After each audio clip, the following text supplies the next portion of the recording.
What kind of monster executes a man in broad daylight and then has the sheer, chilling audacity to come back and watch? To stand amongst the horrified onlookers, to see the paramedics scramble, to see the life drain from a man he just murdered, and feel nothing but satisfaction? This isn't just a murder. This is a statement. A declaration of war on anyone who dares to stand up to the shadowy forces choking the heart of Johannesburg. DJ Warras wasn't just killed, he was hunted, lured, and eliminated with a precision that will make your blood run cold. And the trail of breadcrumbs leads directly to the doors of people who smiled to his face. Picture the scene. A bustling Monday afternoon, right near the iconic Carlton Center, a heartbeat of the city. DJ Warras, a man on a mission to restore order, walks out of a building towards his vehicle. His guard is down for a crucial second, because he's on the phone, and then, boom, 3 men emerge from the fabric of the crowd. The lead shooter, a short man with dreadlocks, walks with terrifying purpose directly up to Warras and unloads multiple rounds at point-blank range. The shots hit him in the chest, in the chin. Warras, a licensed firearm carrier, tries desperately to reach for his own weapon, but his body is already collapsing. He never stood a chance. And here is the first clue that this was no ordinary crime. The killers didn't grab his wallet. They didn't take his phone or his gun. They executed their mission and began to walk away. But the main shooter wasn't finished. His performance wasn't over. In an act of unimaginable brazenness, this killer didn't flee the scene. He melted back into the crowd of people who had heard the shots and were starting to gather. Can you imagine that? Standing there, pretending to be a shocked bystander, maybe shaking your head, while inside you're reveling in the chaos you just created? Witnesses say he blended in perfectly. No panic, no sweat, just pure, calculated evil lurking in plain sight. But he wasn't done. He left, and then he returned. A second time. This time he had changed his appearance, slipping on a set of blue overalls as a crude disguise. He milled around near the journalists and the paramedics who were now arriving, perhaps to confirm the job was complete, or perhaps to drink in the devastation one more time. This level of arrogance tells you one thing: these men felt utterly untouchable. They believed they could walk through the aftermath of their slaughter like ghosts, invisible and immune. The CCTV footage that captured their plotting and their post-murder theater is now the key. But it also paints a portrait of predators who are laughing at the system. So how did DJ Warras even walk into this trap? The answer is as simple as it is sinister: a phone call. He was at the Zambesi building, a place known to many as Zambesi House, a monument to urban decay hijacked by syndicates and illegal occupiers. His security company had been hired by the legitimate owner to do the impossible: clean it up, install security, collect rent, and evict the criminals. It was a job that came with constant death threats. He had secured 5 protection orders from the courts, a paper shield against very real knives and bullets. On that day he was inside the building, handling business. Then his phone rang. Reports indicate it was from someone connected to the operations there, possibly the last person he ever spoke to. The call pulled him outside. It distracted him. It placed him exactly in the kill zone at the perfect moment. He was lured like an animal. This was a tactical setup, a coordinated strike. Who makes that call? Was it a final act of betrayal from someone he was trying to reason with? That is a question that haunts this entire investigation. And this leads us directly to a woman described as a kingpin. She is not just a person of interest, she is a central figure in this dark drama. DJ Warras had a protection order against her, granted just days before his murder, on December the 12th.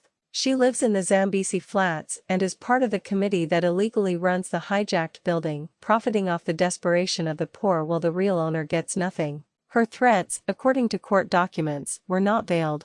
They spoke of burning buildings and dealing with people. The police have hauled in 5 people for questioning, believed to be her associates. Is she the architect? Did her threats finally materialize into a paid hit? When you have a protection order against someone for violent intimidation, and then you are murdered in a professional hit, the dots are not hard to connect. She profits from chaos, from the very blight Warras was fighting. His success was her extinction. That is a powerful, terrifying motive. I want you to think about that. What would you do if someone threatened your livelihood built on crime? But the web gets stickier. Let's talk about Innocent, Warras' right-hand man, his trusted aide who was supposedly his shadow during these dangerous operations. Where was Innocent on December the 16th? He was conspicuously, tragically absent. The authorities have had to publicly appeal for him to come forward. He is now being questioned. But his absence on that fateful day screams volumes. This was the man who was always there, and yet on the one day his presence might have made a difference, he was nowhere to be found.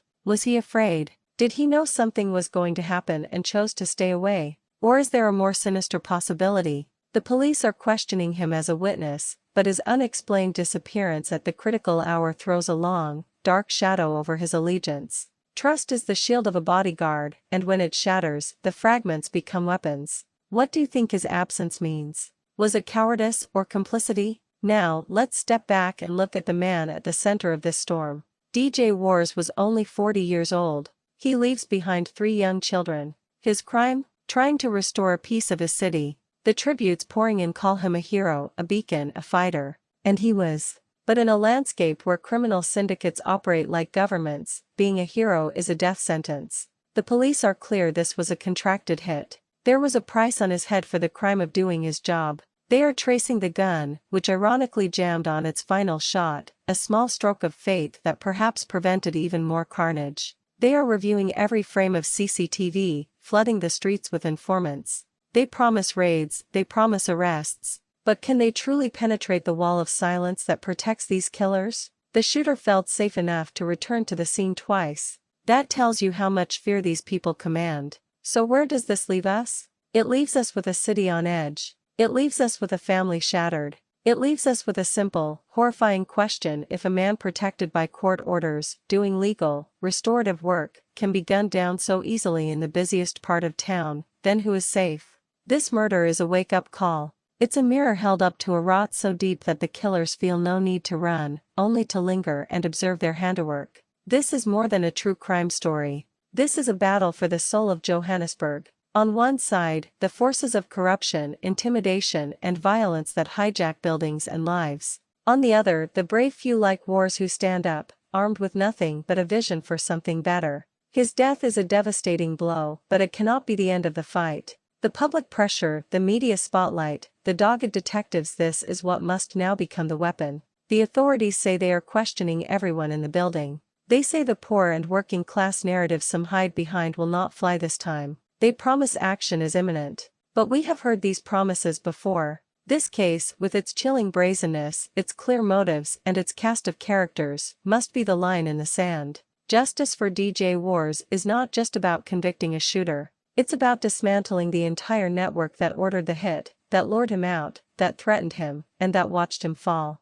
As the investigation churns, we are left with that haunting image of the killer in blue overalls, mingling. We are left with the echo of a phone call that sealed a man's fate. We are left with the gap left by an absent bodyguard. And we are left with the towering figure of a woman whose threats are now etched in legal documents, standing at the center of it all. The puzzle pieces are all on the table. The question is, will they finally be forced together? So I put it to you, the viewers. Who do you think is most responsible? The trigger man with his inhuman nerve, the voice on the phone that lured Warras out, the kingpin who issued the threats, or the aide whose absence speaks louder than words? Drop your theory in the comments below. Let's keep this conversation alive. Share this video so that everyone sees the full, horrifying picture of what happened to DJ Warras. The truth needs an audience. The demand for justice needs to be a roar. Don't look away. This is what evil looks like when it thinks it has won. But the final chapter has not been written. Not yet.